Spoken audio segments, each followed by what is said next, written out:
Oh, man. What a smooth transition. That was really good. I feel good. Yeah. I feel really, really good. That's great. Happy Friday, everybody. Hey. This is the Mythos Weekly live stream. I'm Zach.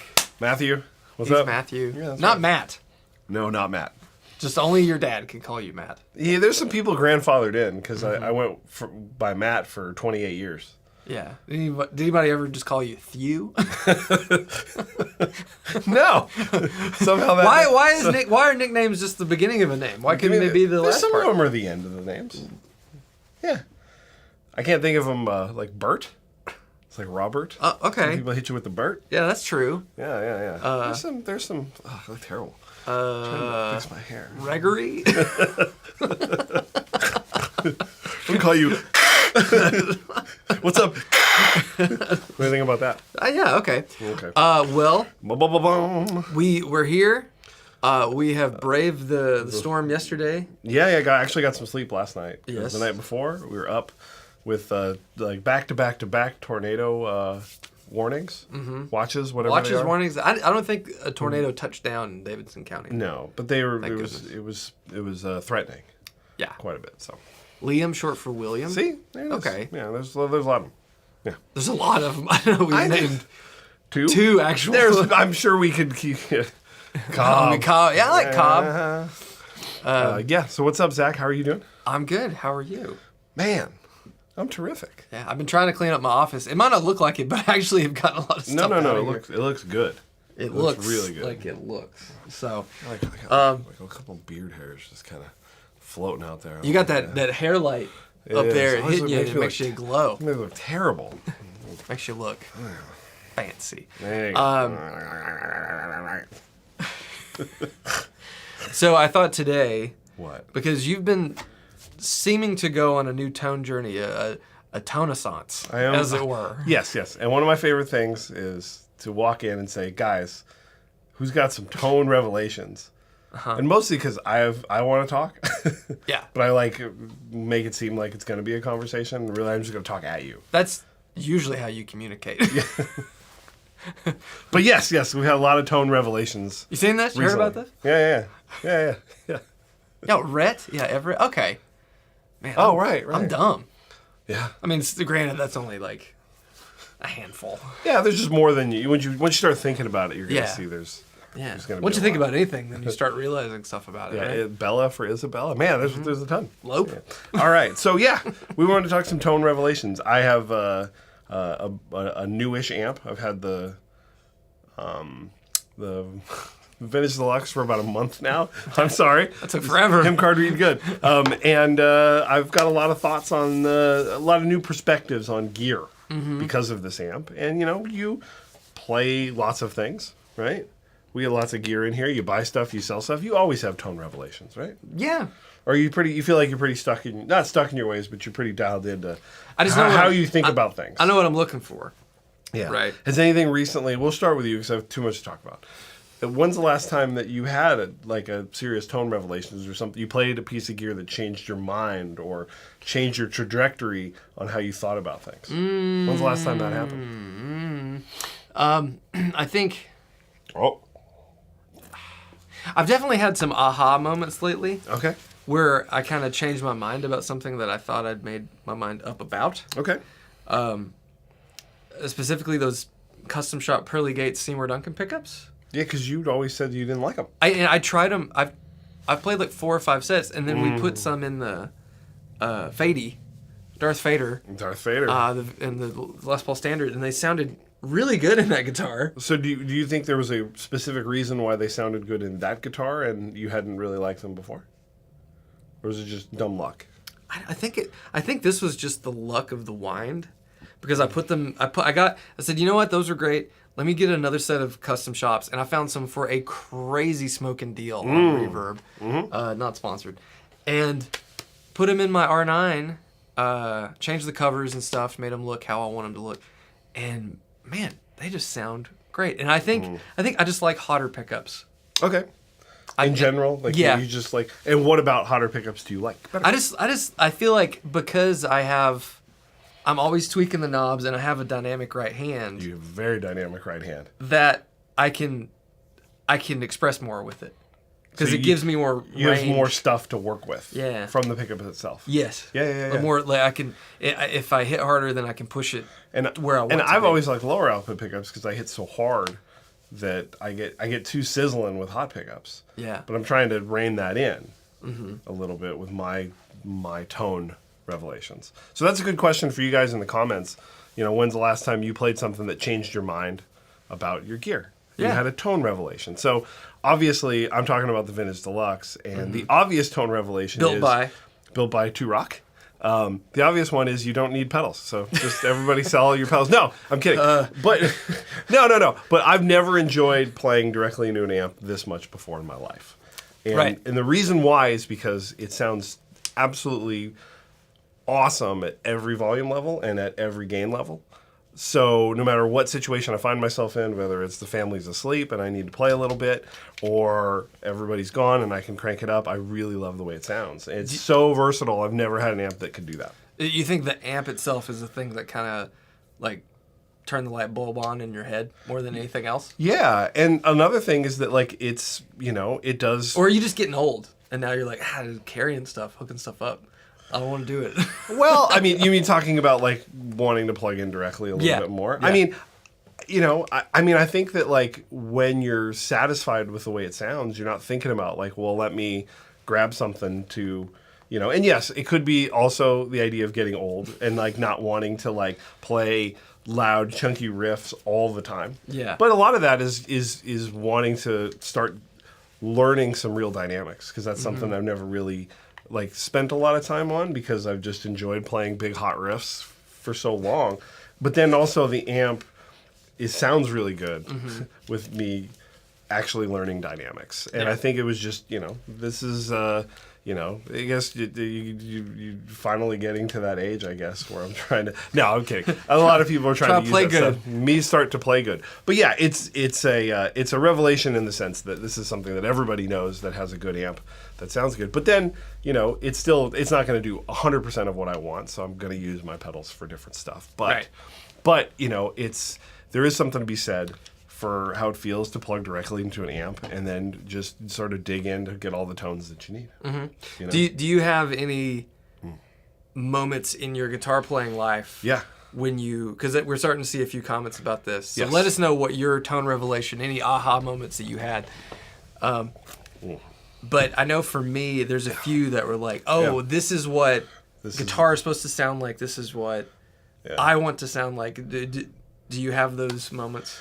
You know, I think that, like, you know, I struggled early on just because I'd spent too much time on the gear page.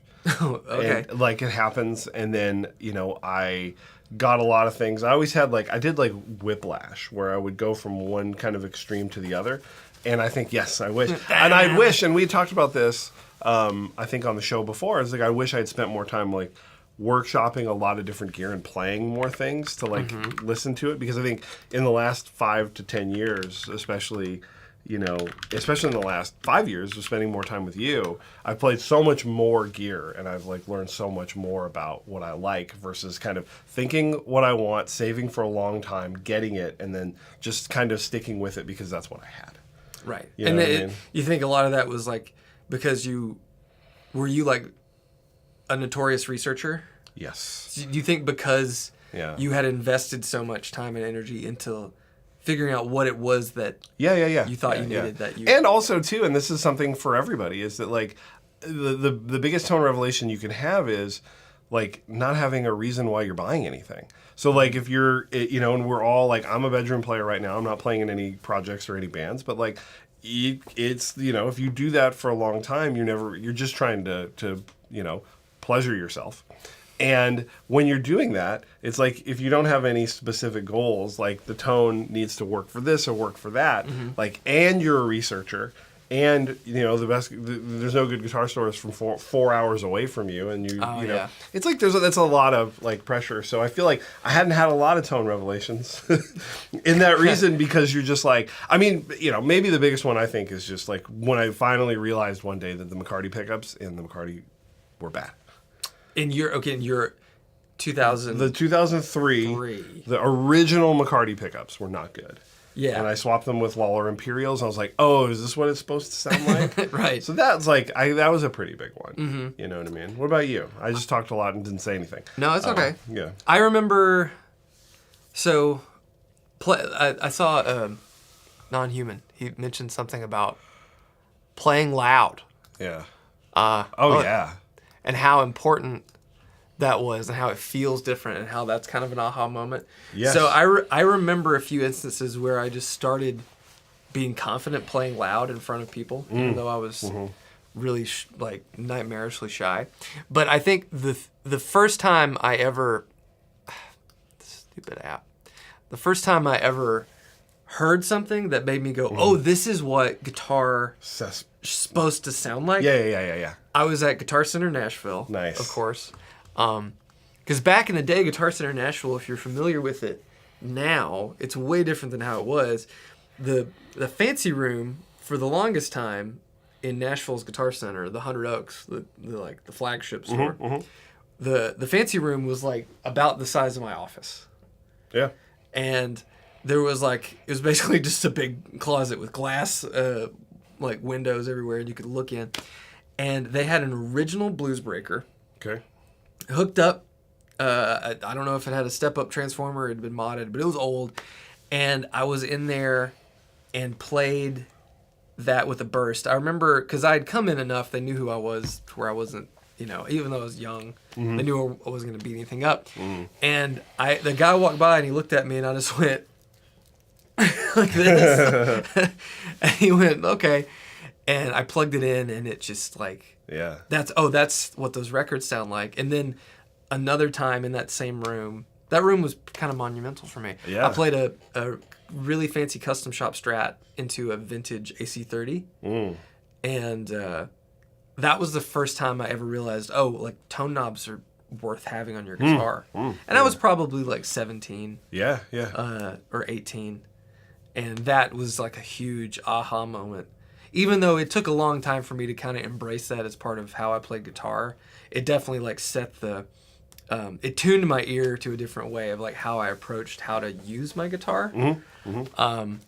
And that was a big deal. That tone revelation of being really loud and clear, and then relying on your guitar to do. Yeah, I mean, I think that to Non-Human Audio's point, I think it's that's so much of the gear that we like or designed is designed to be played loud.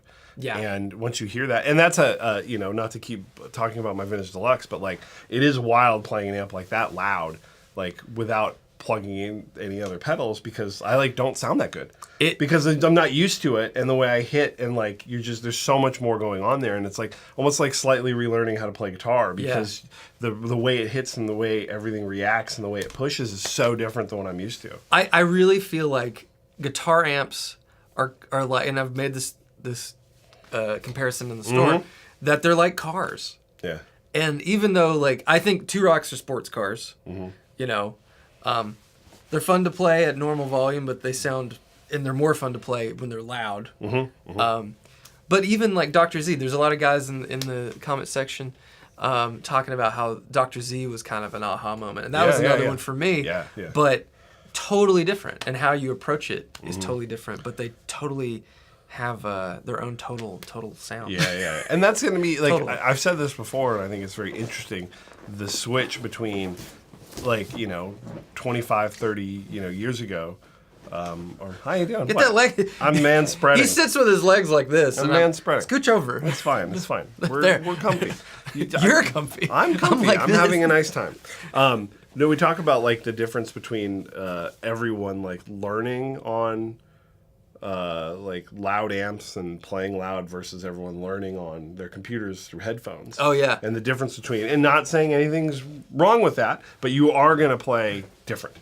And that's how you're learning. If you're learning through playing with it, and I had a Rockman that my dad had as a kid where I put on headphones, but we were the first. Well, yeah. I guess in our anybody that's in the mid to early 40s, are probably the first generation of guitar players who had modelers and amps that had a little bit more of a feature that you could play quietly at home. Yeah. To fake. I mean, granted, when we started playing guitar, or especially me, because Yeah. you started playing guitar a little bit later than I did. Yeah, it was 2000. It was the same year. Yeah, but like, and you'd already been playing other I instruments. played bass and drums before that. Right. Yeah. So like, when you came to it, it was a different. You'd already had like your own.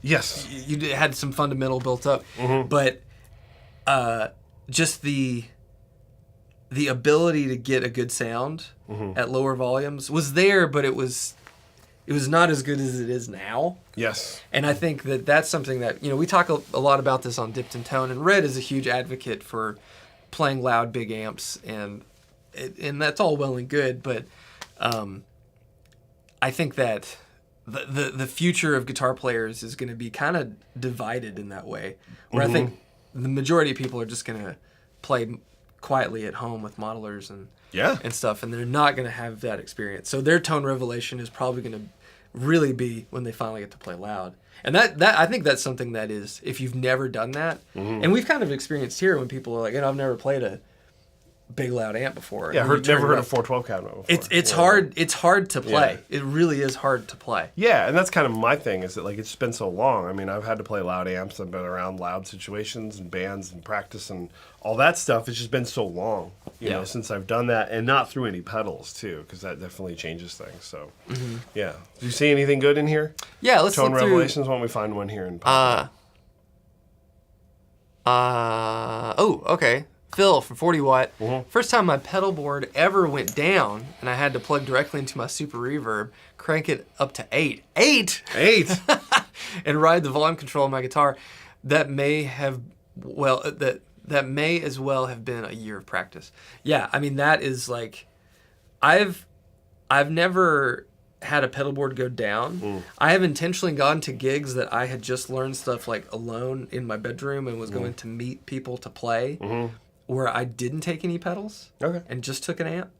And it's a trial by fire, but I think that's so informative. It gives you an education on like what you like and how you play, and how to keep up with a band if you've been reliant on having things to affect your sound. Let's see. Message retracted. Okay.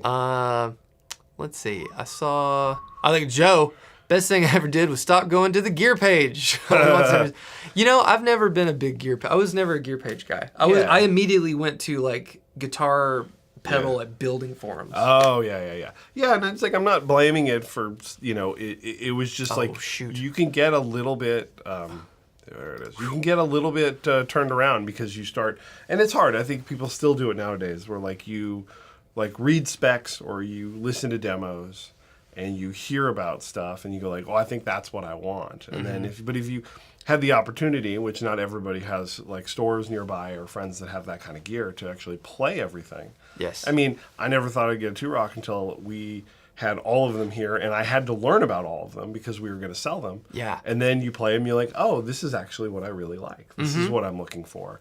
You don't know that unless you can try it, and that's the only way to have tone revelations is to try new stuff. Oh man, and that try new things, and you're such a big advocate of that. Well, and that's like, I think you have to be open-minded, because I think the last thing any of us need to say is like, I don't think I'd like that, because it's just like a kid like not trying food. Yeah. Don't know anything about that. My poor wife tries her best to give us like healthy options and new things, and Graham, he eats a lot. He has a much more grown-up palate than I do. Yeah, I wasn't gonna say nothing. Yeah, but sometimes you got to get in there. Yeah. Brussels sprouts are gross, though. I'm just gonna say. But like, coming back to talking about me and all my interesting stuff. Oh, I know, I saw that. Is like one thing that I am excited about now that I have the amp that I want is trying a lot of stuff that I maybe dismissed before and hearing how it sounds now that I've gone in not a new direction, but a brand new one. So I'm like, what about a Strat? Well, what about I'm never bonded with any P90 guitars, so like I'm excited to try all kinds of stuff that I've dismissed over the years, because now I've got something that I think I'm going to grow with to use it with. Well, because like that's the beauty of really educating yourself with all the different options there are, and like finding out what truly is inspiring to you, because I've definitely had moments in my life where I said, like, oh, this pedal sucks. I'd never want to have this. Never, I don't get it. And then I come back to it years later and I understand more about using it or just like what I want to do creatively with something that is different. And it's so like it's so exciting when that happens. Although no one likes to sit down and go like, man, I was wrong about that. And, nobody wants to. Because you could get like and so much of us, currently go through a midlife tone crisis. Oh man, we all do that, man. This is normal. Nick, let me ask you a question. This is for Nick Rambles. This is for Nick Rambles here. Like, is it like what are we talking about here? Like, are you going through a midlife tone crisis because nothing sounds good to you anymore, or are you in a new band situation or a project that like your tone's not working for? Because I think that like we've all I think had this happen to us, right? Where you just play and you're like, wow, this sounds like shit. This is a rig that I like. Sorry, Graham. And it's like, this doesn't sound good. And I always think it's a specific reason, but what do you think? I don't know. I think there's a multitude of reasons. I think sometimes you like get to a point in your life, and I know I've done this, where I kind of said to myself, it's like, you know what? All this stuff is not what I really want. I really want this. And then you kind of, wipe the deck and start over. And so sometimes I think that is a crisis. Of like, you're trying to reset your not reset, but like change your gear to meet your expectations. Or sometimes, I think you're right. You just like you have never truly decided on what it is that you want to sound like. Yeah, because then everything can go. I have a tone crisis mostly when I play badly. Like sometimes like everything can be the way you want it to, and you're just like you don't have it. Like I've had that happen before. It's the same rig, and I'm like maybe I'm just like I just got nothing. And that's just the old thing is like you got to practice, you got to play a lot, you got to feel confident, and like, that's a huge one. But all right, do you know how to get kids to eat their food? Exposure therapy. Yeah, that's the best one. At least from what I've learned, it's exposure therapy. Bribery. Oh no, don't do that one. We're always you got to at least try it. Or you got to at least try it. Yeah, you don't have to eat it. Like if he really doesn't like, I mean he's 6, he's almost 7 years old. If he really doesn't like something, I'm not gonna sit and make him like. Yeah. I'm not gonna force him. Yeah, we do the thing where we always try to have enough food that we know that Alex eats everything. Who's 2 and June's 4.5 and is very like, picky. We try to have enough food that we know she's gonna eat. Overall, and then we'll put something, and we call it exposure therapy because we'll put it on the plate and we'll mention to her what it is, but I never bring up again trying it or eating it. Yeah. The idea is and most of the time when I do that, she'll try it. But if I say something, nope. Right. But if you don't say anything, usually that's the way to get basic psychology. Basil, I loved Dumble style tones. The older I get, the more I think they just sound bad. Well. Like what Dumble tones? Bad. I don't know. And are you talking about real Dumbles? Are you playing some real Dumbles out there? Or are you like talking pedals? You played Robin Ford's Overdrive special? Yeah. I mean, I don't know if there definitely are things that I would say sound bad, but even some of those things fit in a context. I mean, that's a whole can of worms when you talk about is there bad sounds or is just things that like don't work from my playing. But I think bad sounds can be good sounds in the right context. Absolutely. If that's the intention and there's an artistic goal with a sound that is weird and off-putting, then absolutely. But the idea of Dumble is so broad. Yes. And there's so many even within like the same style amp like Overdrive Special or. Well, I've argued it forever that when people say Dumble, they mean talk to your daughter. Robin Ford. That's kind of like usually that's kind of the shortest hand, right? But it's the same thing as people say Marshall. I mean, there's a lot of Marshall sounds. And a lot of like I've played a lot of bad sounding Marshalls. Is that the highest percentage of amps that I think sound bad? Yes, they're just bad. Which brand? Go. Oh, man, that's a good question. Wow, okay. Did I just unlock something here? Which guitar amp manufacturer has made the most stinkers? Yeah. In our opinion? Or in my opinion? Well, it's an interesting question because I think that like what we're talking about here, every product is a manufacturer going for a certain style or a market or something. So I don't think anybody intentionally is trying to make something that's bad. Yeah. You know, we make stuff, people don't like it, it's okay, right? But when we're talking about like you know, Marshall's made a lot of stuff. a lot of interesting stuff. Yeah, and some stuff, I think in the Ooh, someone said line 6. I disagree. I think line 6 is done. I mean, they've definitely made stuff because that's what I mean by line 6. Like the line 6 spider was made for a specific reason, for a specific crowd of people, for a specific idea. But in the line 6 spiders did so much more than the insane mode. Like a line 6 spider set, like, you know, with like a little edge of breakup sound pretty good. Yeah. But I think Mesa, they've had some interesting amps. Mesa's probably, but I don't know. Like, I definitely think that Marshall has struggled more than any brand to push products forward. Yeah, for a legacy brand, yeah, they seem to have no real like juice. Yeah, you know what I mean. Like people still playing Fenders, obviously Gibson.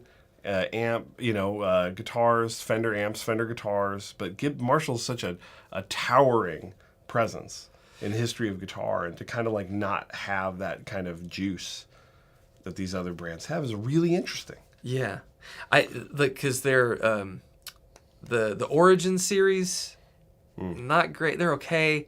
That was like one of them trying to like get into more of a budget friendly realm. They did the Code modelers. Yeah. Don't sound good, like cumbersome interface. I don't know. I think Marshall is.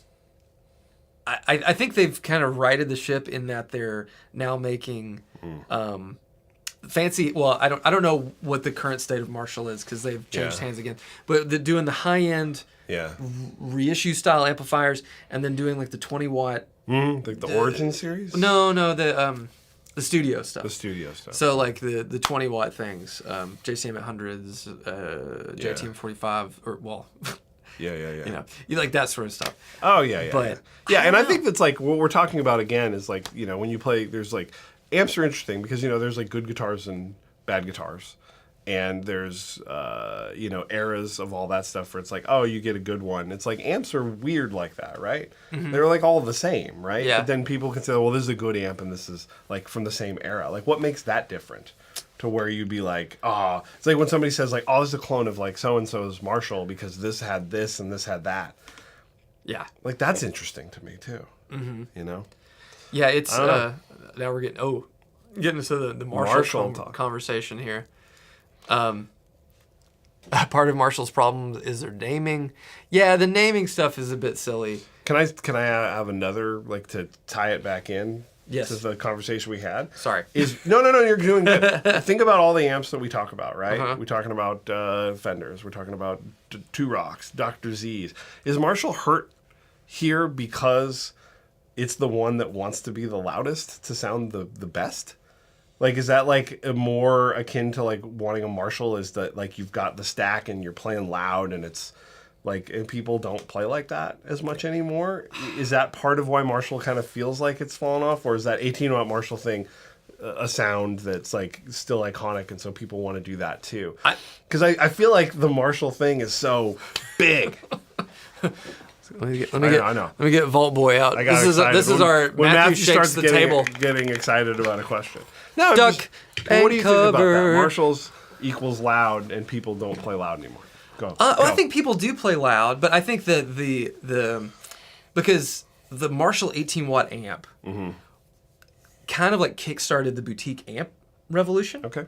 I would argue that just like modding Tube Screamers kind of kickstarted the boutique pedal builder thing. Yeah. But I do think that Marshall, they've tried to do well in that making little combos, and the 20-watt stuff is like good, and those amps do sound good, and a lot of professional people use them.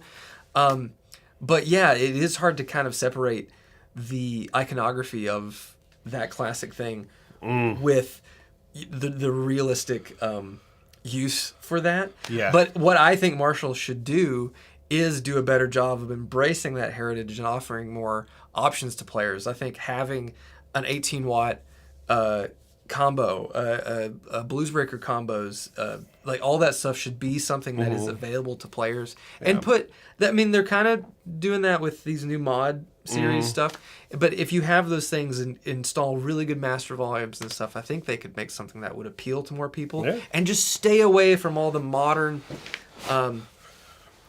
junk. Yeah. You know, and not junk, but like the modern interpretations, because I think the best thing that Fender has done in the past couple of years is embrace that, hey, people want these classic amps with more features, and that's why the Tone Master series is still selling. Yeah.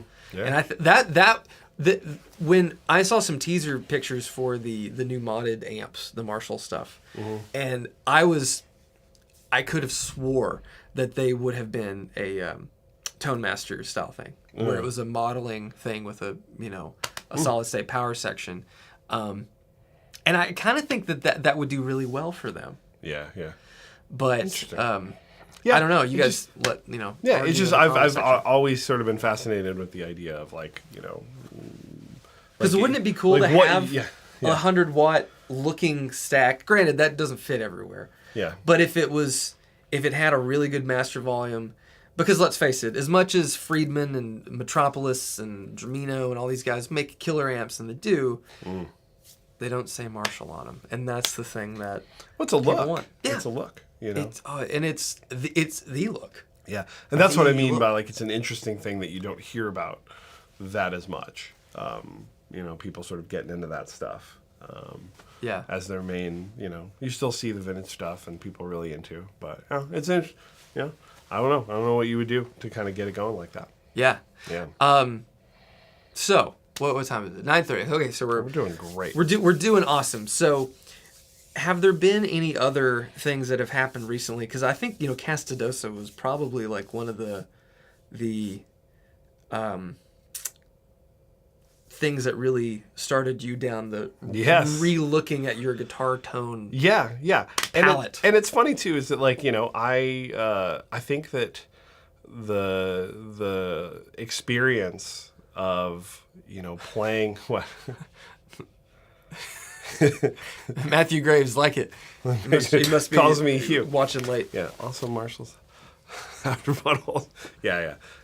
Friedman does name their things after buttholes. But the Casadosa thing, it was really interesting because this is again, this is going to sound like a knock on Novo when I go down this road, but I'm going to explain myself here really quick. Okay. No. They all sound wonderful, right? But I think again, what I ended up doing early with the Novos that I got was thinking about what I would want versus playing them, and then deciding that's what I want. I kind of pick things based off of that would be cool, this and this, right? Yeah. And I think that the best thing that you can do is play everything and say now. That's what I want. Right. And what I did is that when I got to the Casadosa thing, it was I kind of did a little bit of that where I was just I'm going to have Carlos make me something. But it was after playing a lot of different things. And what? What are you laughing at? Those comments. It was after playing a lot of different things and realizing in a combination, essentially I wanted to take my Novo TCS and then my PRS Special Semi-Hollow and mash them together to make the guitar that I wanted. Because I realized, and a lot of that has to do, the tone revelations has a lot to do with, I'm trying to tell a serious story about my tone journey. I'm trying. After you ask me a question. I'm reading and all you're comments. reading about all the pubes. Just reading pubes. Right there.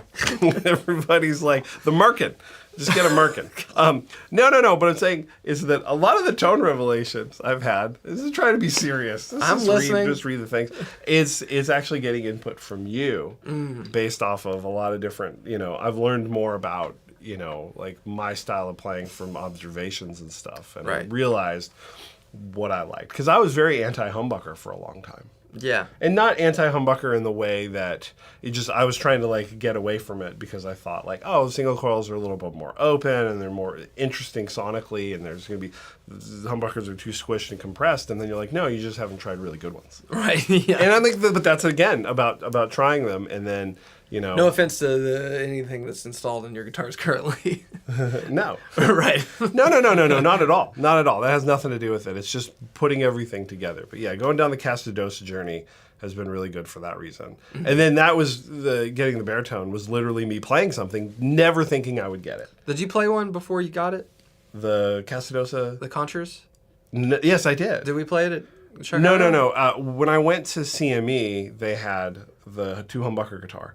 They had a Mariana. That's right. And then I played it so I could feel it, and That's I when loved we were it. there. That's when we were Right. there, and then I couldn't plug it in because somebody bought it before I went back to play it. Somebody it was bought gone. it. Yeah. Yes, it was gone. But It was someone we know, right? yeah, it was Blake Kimball. Of course it was. But it's the truly the interesting thing was getting to the conchers, which I'd never considered a baritone ever. Because I was like, why would I get a baritone? I've never really loved any baritone that I'd ever played. But then I played one. Carlos handed it to me. I played it and I said, I have to have this. Yeah, that was. It was literally I had to have this. So that was an example of not being open-minded. Someone hands you something and says, "Here, try this," and going like, "Oh, this is exactly what I need." Mm-hmm. You know what I mean? Yeah. So it's opened me up quite a bit. Actually, caring about pickups is probably Oh man, a big thing now as far as tone revelations for me. When did you decide that that was something that you were going to go down that Pickups? road? Yeah, the pickup thing. I think because I was talking with a guy that came in. He bought a set of antiquities the other day. Mm-hmm. A gentleman came in the store and wanted a set of antiquities. Mm-hmm. And when I walk over to our Seymour Duncan section of high voltage, mm-hmm. It reminds me of mm-hmm. how that was one of the first things I ever did. Because I guess I started swapping pickups before I started, monkeying with guitar pedals. Yeah. So I put Duncans in a guitar I had when I think I was 17. Mm-hmm. I had saved money, or maybe my parents got me a set, or at least one, for my birthday. Mm-hmm. And I put them in a Les Paul copy. I put a pair of Duncan Invaders. Mm-hmm. So, if one wasn't enough, to have two of the hottest passive pickup. But how much that took the guitar and turned it into something completely different. I was like, oh, this is cool. And from that point on, I was swapping pickups as often as I could afford it. Yeah. So from yeah. I mean, geez. I mean, that's, 23 something years, 24 years of doing that. So that's been the majority of my guitar playing life has also been because I'm a relentless tinkerer. Has been part of that. Yeah. And Duncan was there from the beginning, which is it's so full circle that now we sell them and we're friends with some of those people. Yeah, and I think for me it was obviously we talked about this morning that I had my 2003 McCarty, and I did not like the original McCarty pickups, and then I put the Lawlers in there, and I was like, oh, this is what it's supposed to sound like. This is really good, but I still never really dug into what are going to be the humbucker guitar sound that I'm looking for. Yeah. I had some the Lawlertrons, and I thought those sounded really good. Sometimes it just takes a while to get there, and it was really playing my Novos a ton, and then getting back into PRS, where I said, oh, okay, I want something smack right in the middle of this. Right. I like the mahogany, I like the wrap tail, I like the humbuckers, I like bolt-on maple necks. It was just funny kind of when I realized and I was like, who could make this for me? Right. And then I found out about Carlos, and I was like, wait, I think he could do this. Yeah. And then he did. He did. So. Yeah, I think that's it's harder, and I think this is kind of in the age of the Instagram guitar brand. Yes. We kind of get wrapped up in the idea of trying stuff that we've never tried, and oftentimes that sends you down a rabbit hole of trying to turn something that you bought into something kind of entirely different. You can't try a lot of these brands, so you're kind of beholden to crossing your fingers and hoping that it shows up right. But for you, because you've always only had a handful of guitars. I've owned 11 guitars in total my entire life. Yeah. 11. That's it. And I count, it's counting everything. Yeah.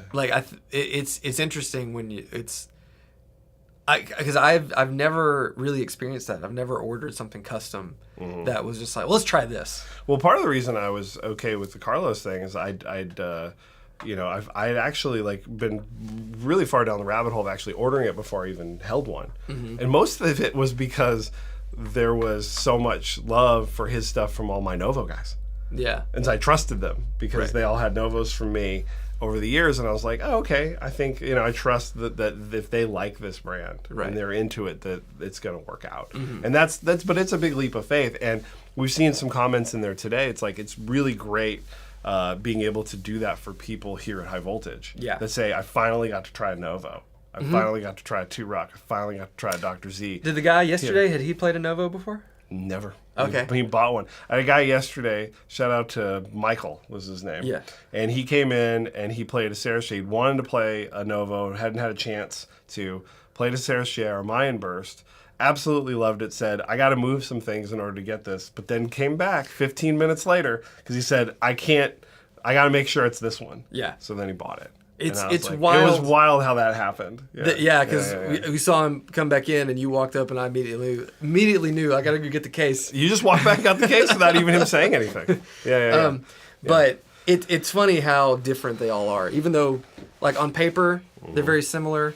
And to be honest, they all sound really close together. But they all have their own personality. I like this question from Cam. Cam Bull. Great name. I swap pickups in my Les Paul Standard and really like the new ones. I'm thinking about swapping pickups in my R9. Would you stick with something you know you like, or try something different? For the longest time, I wanted everything to sound the same. We've talked about this. I wanted every humbucker guitar to be like, I want that Les Paul to sound like that Les Paul. It's the Billy Gibbons thing. It is. And Billy does that, yeah. And I wasn't trying to emulate anything that I'd heard or read. I was just like, that was kind of my mentality. So I want consistency. Yeah. And like the neck will lead me different places. And I just realized that if I want everything to sound the same, then why do I have more than one of anything? We've talked about that before. So quite a bit. I think you should look at what you have and say, okay, this does this. How can I make this do something else?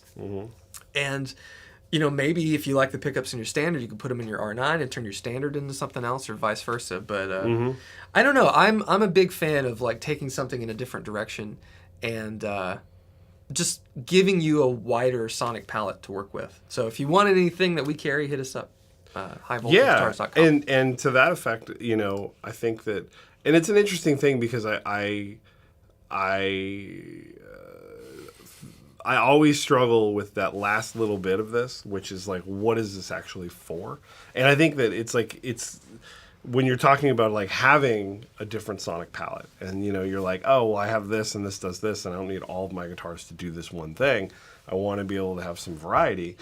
It's like the easiest way to sort of justify that is to have a real project, like a real thing that you're going for. And if the project is, I just like playing lots of stuff and buying lots of stuff and swapping lots of stuff, then that's your reasoning, right?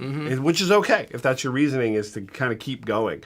And so saying like, hey, I have this thing and I want to keep trying. Like, I do at some point need to figure out what my P90 guitar is going to be. I think I know it's a 330, but like still. It's Casino or 330. I think so for me personally. But Red has a Casino. Is he selling it? Yeah. I don't have any money. Well, maybe we I just bought 2-Rock. Maybe we could get it for the shop, and then maybe one day. But I think it's like that is ultimately the hardest part about this is like, what is all of this for? And if you admit to yourself that the journey and the tinkering and the quest is what you like about doing this, then you could that's when it's time to say, I'm going to buy that P90 guitar and I'm going to try all kinds of P90s and see what I like. Not it. You're like, what about P90s? Well, no, because like, if it's a Casino or a 330, if we do my little plug trick, we'll do that. But I'm not it to solder them. Yeah, I mean that's true. It's like if we do that. So well, I'll rewire it once. You know what though? Probably the next little project like that is it's finally like I love my F1 now. I've always loved my F1. It's an amazing guitar, but now it loves the Vintage Deluxe. But now let's go. We've been trying to get me to go down the Telecaster pickup rabbit hole on that guitar for a while. I think it's time. Yeah. I think it's time. It's sounding good. So let's make it sound better. That's right. Non-human audio, learning the rules aren't always right is a huge place to get to, i.e. set necks are better than bolt-on necks. Can just be 100% wrong depending on the person. I think it depends on the guitar. Because there definitely been guitars that we've played, or I've played, or the things that have been here that kind of, if you didn't know it was set neck, or you didn't know it was bolt-on, it wouldn't matter. Like the Frank Brothers bolt-on guitars, the Radar and the Sonar. We just sold the Radar. We did. Congrats to the gentleman that bought it. It's as sustain-filled and toneful as literally anything else you've ever played. So I think oftentimes having those like preset biases in our mind just do you a disservice from even experimenting with stuff. So yeah. Don't do that. Yeah, get that out of your brain. Play stuff. Here it is. Super chat. Okay, man, $9.99. Thank you. Why not Maple? What gets you closer to a 335 sound? Pickups? Wiring? I have a 339, and despite everything I do to it, it sounds like a Les Paul. I'm curious your thoughts. 335 versus Les Paul. I know what you're gonna say. I know what you're gonna say. Say it. Say it. It's the body. No. You're gonna say 335 is the best Les Paul. So yeah. Well, that's the old bit. Man, like it's funny because I was having a little pickup fits. I do that. Because I have so many that I've collected over the years, and I don't like this anymore. And I go like, I don't like this anymore. Sounds bad. So I was comparing all my Les Pauls to my 335, and I just, because like I think I've pitched myself on the internet as a Les Paul guy, like that's my thing. That I think that's my vibe. Yeah.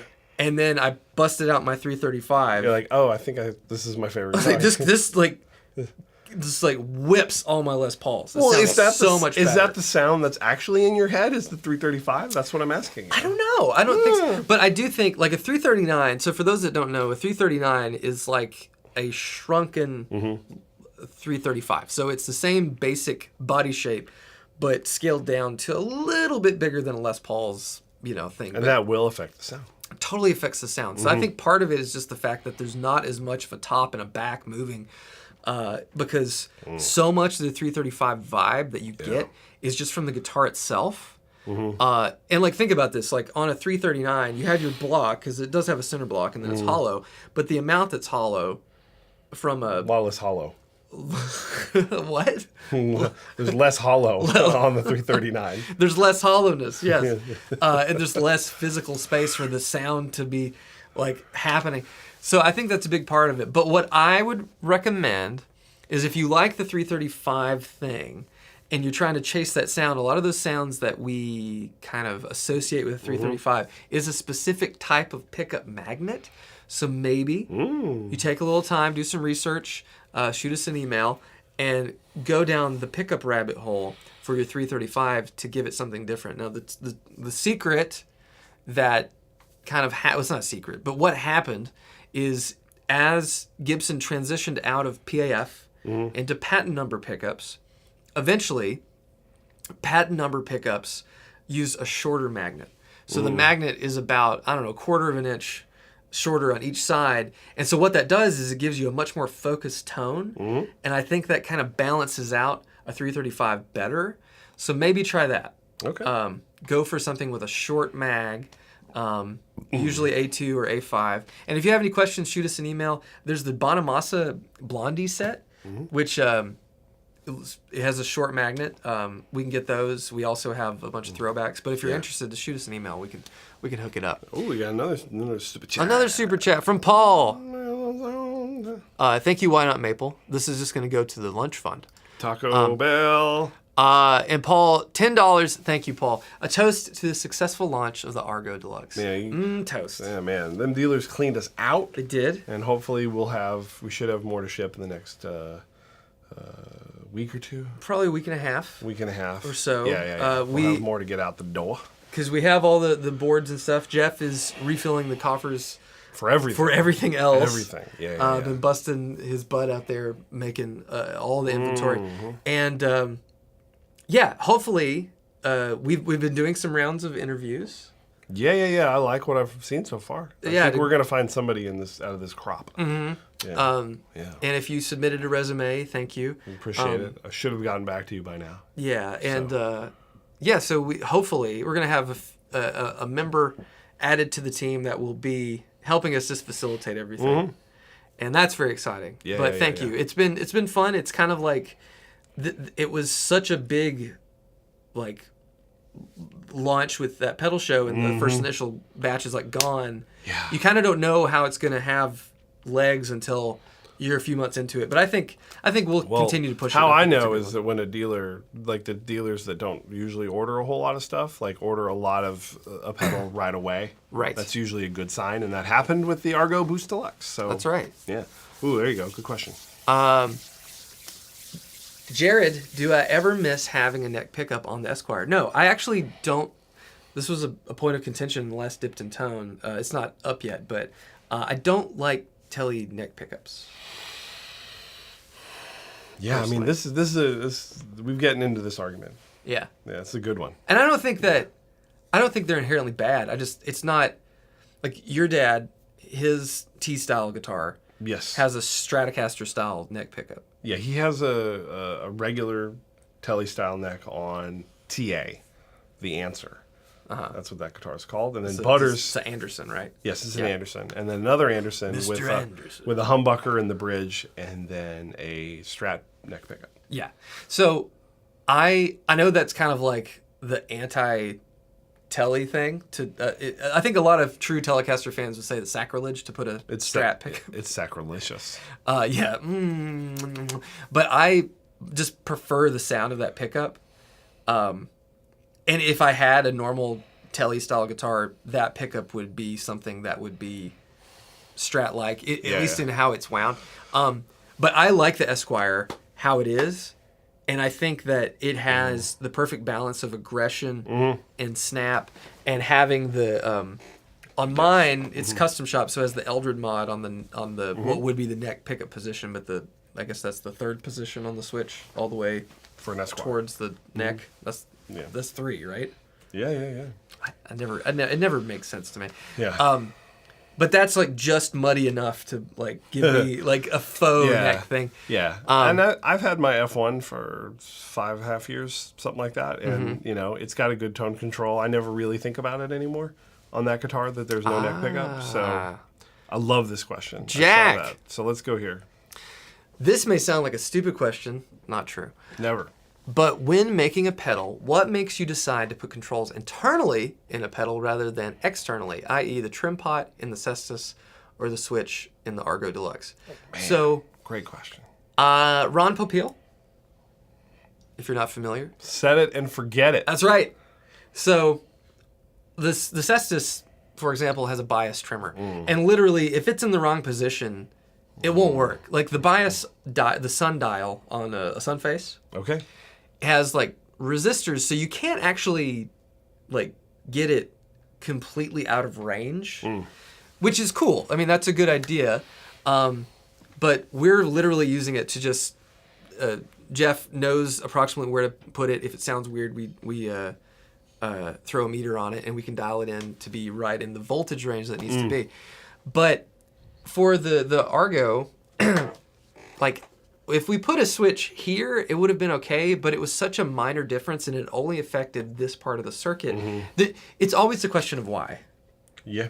And can the pedal be designed in such a way where that external function makes sense aesthetically? So, yeah, a lot of it is just if we feel like it's... Oh, there's the door. No.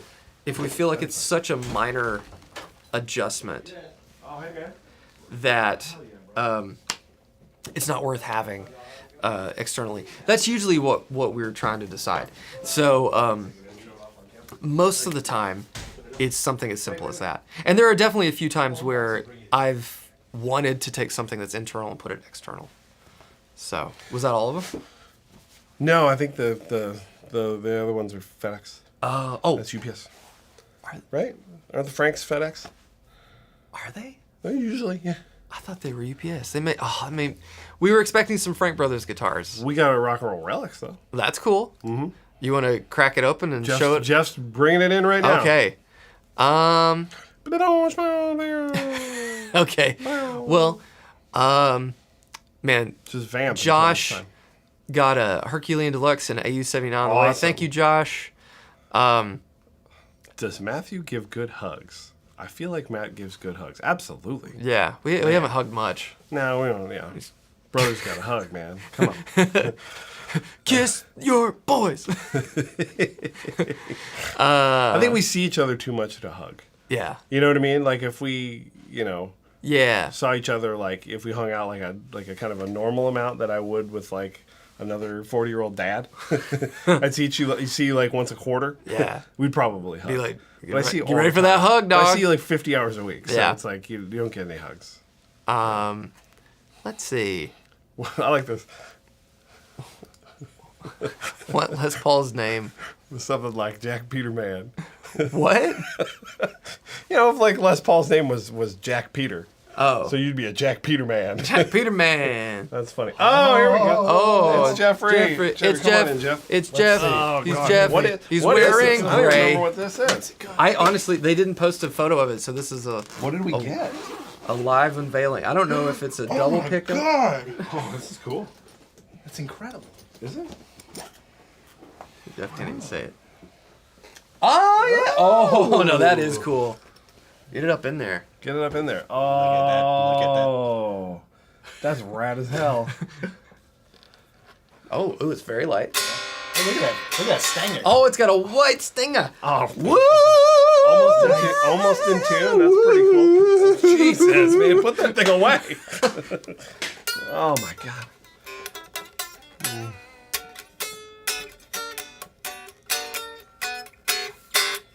Oh yeah, gonna give you some rock and roll balls. Yeah, I'm gonna. All right, here, go down here. Matthew Lewis has a great question. Matthew, have you tried different picks on your tone journey yet? My biggest recent tone revelation has been switching to a lighter pointer lick. Pointier.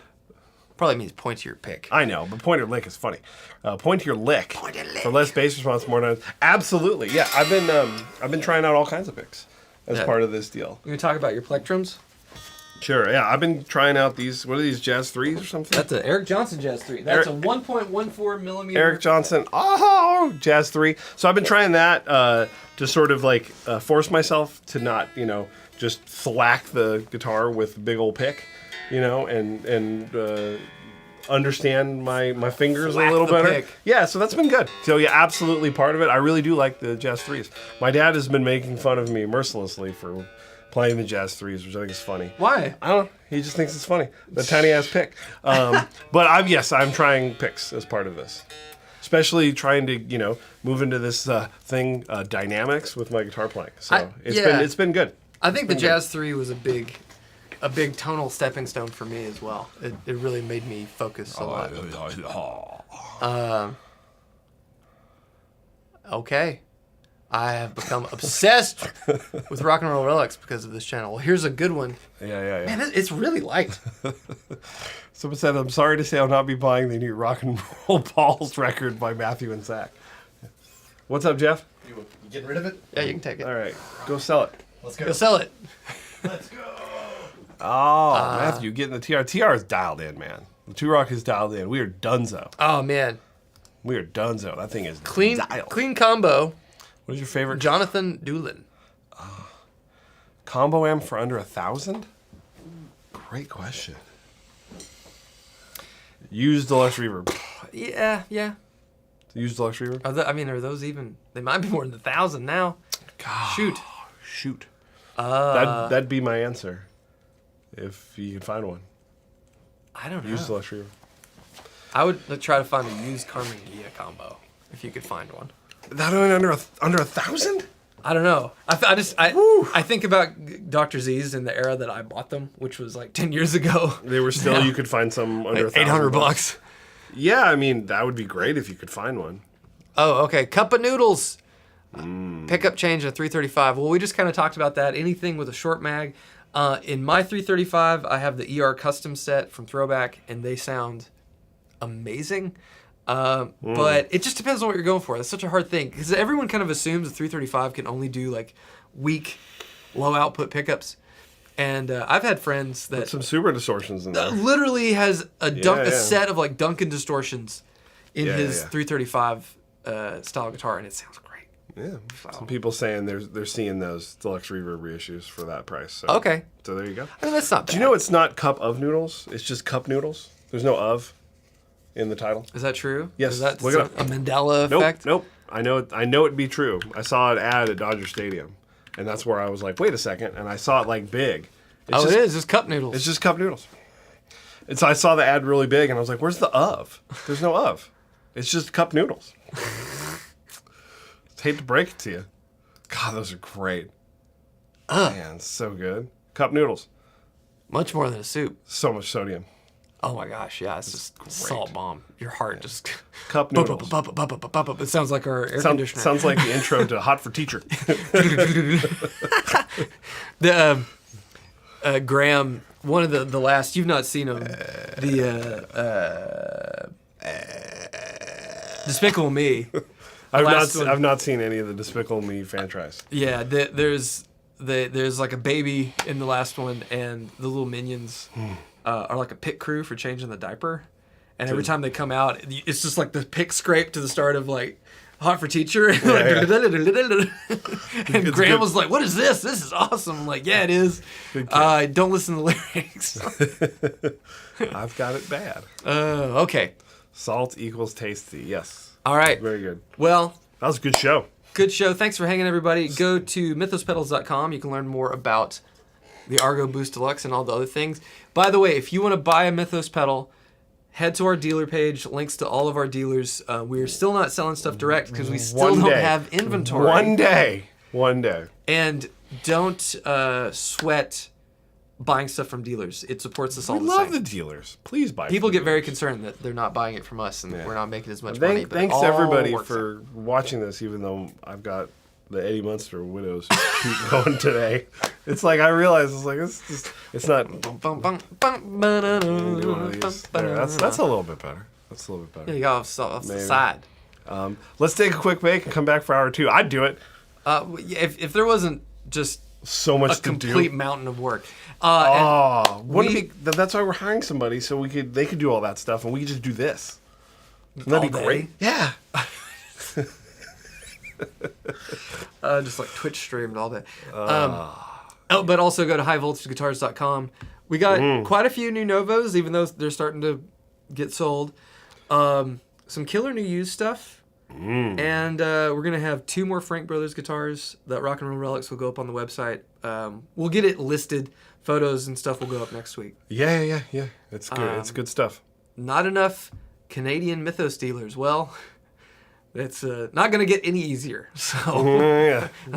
24 No hour fault of our own. 24-hour live stream, that would get. At some point, we'd have to have like an 8-hour block of just us playing Balatro.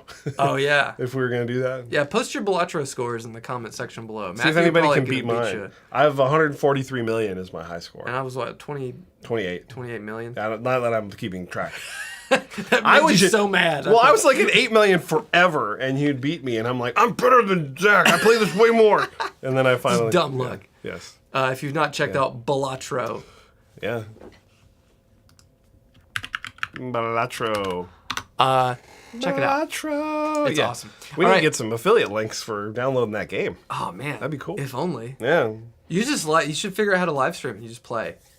No. Just do that. No. Nobody. Just like wants do that at night. Allison would really like that. If that's, she's just like, I need to go to bed. She's like, you gotta go to bed. Nah. No. Like, you go to bed. She does. I'm playing the game. I want to play a game. I want to go play my Tura. All right. Bye, everybody. Thanks for watching. See you soon.